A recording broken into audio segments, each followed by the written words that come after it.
West Bengal DA arrears মৃত সরকারি কর্মী ও পেনশনভোগীদের বকেয়া ডিএ প্রদানের নির্দেশিকা প্রকাশ করল অর্থ দপ্তর।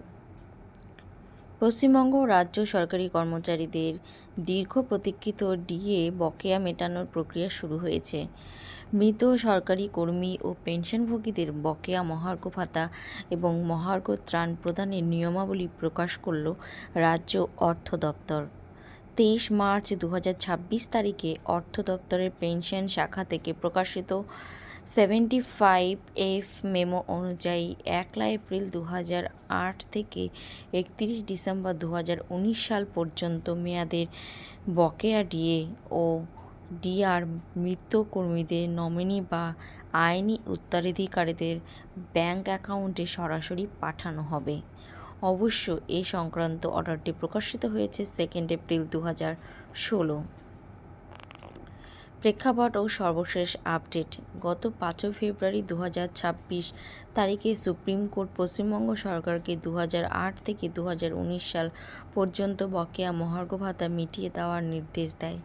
শীর্ষ আদালতের এই রায়ের পরেই রাজ্য সরকার তৎপর হয় মার্চ মাসের মাঝামাঝি সময় থেকে ধাপে ধাপে বর্তমান ও অবসরপ্রাপ্ত কর্মীদের বকেয়া মেটানোর প্রক্রিয়া শুরু করে রাজ্য অর্থ দপ্তর। কর্মরত কর্মচারীদের জিপিএফ অ্যাকাউন্টে এবং গ্রুপ ডি কর্মীদের সরাসরি ব্যাংক অ্যাকাউন্টে বকেয়া পাঠানো হচ্ছে।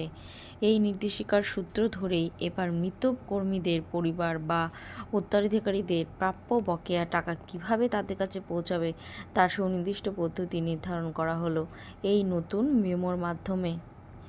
আবেদন প্রক্রিয়া ও সময়সীমা। মৃত কর্মীর নমিনি বা আইনি উত্তরাধিকারীদের বকেয়া টাকা পাওয়ার জন্য অতি দ্রুত নির্দিষ্ট কর্তৃপক্ষের কাছে আবেদন করতে হবে। সময়সীমা। রাজ্য সরকারের বকেয়া ডিএ প্রদানের বিজ্ঞপ্তি প্রকাশের দিন থেকে 180 দিনের মধ্যে আবেদনপত্র জমা দেওয়া বাধ্যতামূলক। আবেদনের স্থান। মহার্ঘ ভাতা বা ডিএ বকেয়ার ক্ষেত্রে মৃত কর্মী সর্বশেষ অফিস প্রধানের কাছে আবেদনপত্র জমা করতে হবে। অন্যদিকে মহার্ঘ ত্রাণ বা ডিআর বকেয়ার ক্ষেত্রে আবেদন করতে হবে সংশ্লিষ্ট পেনশন প্রদানকারী কর্তৃপক্ষের কাছে। আবেদনের সঙ্গে বৈধ নথিপত্র যেমন ডেথ সার্টিফিকেট, উত্তরাধিকারীর প্রমাণপত্র এবং ব্যাংক অ্যাকাউন্টের সম্পূর্ণ তথ্য জমা দিতে হবে। মৃত পেনশনভোগীদের মহার্ঘ ত্রাণ প্রদানের নিয়ম। পেনশন আর ফ্যামিলি পেনশনভোগীদের ক্ষেত্রে বকেয়া ডিআর প্রদানের প্রক্রিয়াটি অত্যন্ত স্বচ্ছ রাখা হয়েছে।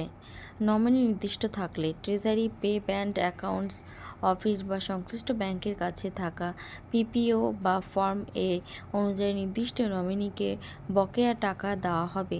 যদি ট্রেজারি কর্তৃপক্ষ নিশ্চিত হয় যে বর্তমান ফ্যামিলি পেনশনার এবং নথিবদ্ধ নমিনি সম্পূর্ণ একই ব্যক্তি, তবে সরকারি সেই ফ্যামিলি পেনশনারদের ব্যাংক অ্যাকাউন্টে বকেয়া ডিআর পাঠিয়ে দেওয়া হবে। নমিনি তথ্য না থাকলে ডিসবার্সিং অথরিটির কাছে যদি পিপিও বা ফর্ম এতে কোনো নমিনি তথ্য না থাকে, তবে আইনি উত্তরাধিকারীদের বকেয়া ডিআর দেওয়া হবে। এক্ষেত্রে উপযুক্ত সরকারি কর্তৃপক্ষের দ্বারা জারি করা আইনি উত্তরাধিকার সংক্রান্ত নথিপত্র প্রমাণ হিসেবে জমা করতে হবে। মৃত সরকারি কর্মীদের মহার্ঘ ভাতা ডিএ প্রদানের নিয়ম। কর্মরত অবস্থায় বা অবসরের পর সরকারি কর্মীদের মৃত্যুর সময়কাল এবং এইচআরএমএস থাকার ওপর ভিত্তি করে আর বকেয়া ডিএ প্রদানের পদ্ধতিটি 3 ভাগে ভাগ করা হয়েছে। 1 এপ্রিল 2008 থেকে 31 ডিসেম্বর 2015-এর মধ্যে যদি মৃত্যু হয়, সেক্ষেত্রে সংশ্লিষ্ট পেনশন মঞ্জুরকারী কর্তৃপক্ষ পিএসএ বা সর্বশেষ অফিস প্রধানকে মৃত কর্মীর নামে একটি বিশেষ এইচআরএমএস আইডি তৈরি করতে হবে। এরপর মৃত কর্মীর সার্ভিস বুকে প্রয়োজনীয় তথ্য পূরণ করতে হবে। এই তথ্যের ওপর ভিত্তি করে ভিডিও WBIFMS পোর্টালের মাধ্যমে বকেয়া ডিএর নিখুঁত হিসাব করবেন এবং তা যোগ্য উত্তরাধিকারীর ব্যাংক অ্যাকাউন্টে পাঠাবেন।